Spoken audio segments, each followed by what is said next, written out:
السلام عليكم. في كتير منكم شاف البنت اللي بترقص في الشارع دي، ويمكن في ناس ما شافتهاش. فانا بصراحة من الناس اللي ظهرت قدامي في اكتر من فيديو واتعمل عليها اكتر من رياكت. فانا بصراحة زعلان على الوضع ده، زعلان. يعني البنت يعني يقال انه هي ممكن تكون بنت ناس وكانت متربية تربية كويسة وكانت في اسرة، بس الله اعلم يعني ايه اللي حصل معاها، ولا ايه ظروفها، ولا ايه اللي وصلها للمرحلة دي. المشكلة مش في كل ده، يعني بعيدا عن ان هي بترقص او الكلام ده، يمكن دي الحياة الوحيدة اللي بتعرفها بتعملها في الوقت الحالي على حسب عقلها ودماغها، او كانت متدربة عليها سابقا قبل كده، اللي هي هتجيب بيها لقمة عيش او تخلي اي حد يديها حاجة يساعدها في اكلها في شربها في الكلام ده.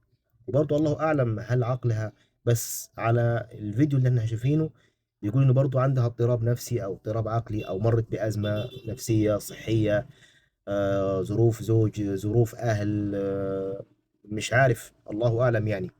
ولكن أنا بستغرب على الناس اللي واقفة، الناس اللي واقفين دول اللي عمالين يتريقوا ويضحكوا ويصوروا فيها والكلام ده.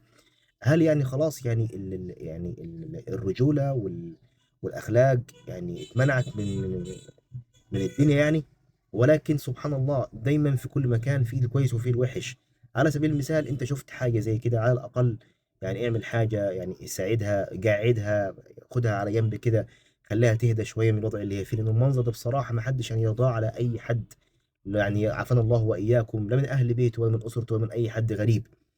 فبدل ما نصور وننشر الموضوع بالطريقة دي والكلام ده كله زي كده، كان حد ساعدها اتصل مثلا، شوف يعني حد ليها أقرباء، ليها ناس، ليها أسرة، ليها أهل، كلم الشرطة، شوف أي تفاصيل، تروح مثلا مصحة، عناية، أي حاجة مساعدة. ولكن في الشارع بالطريقة دي كده بالوضع ده، أنا المنظر بصراحة والله العظيم صعب جدا، صعب تماما.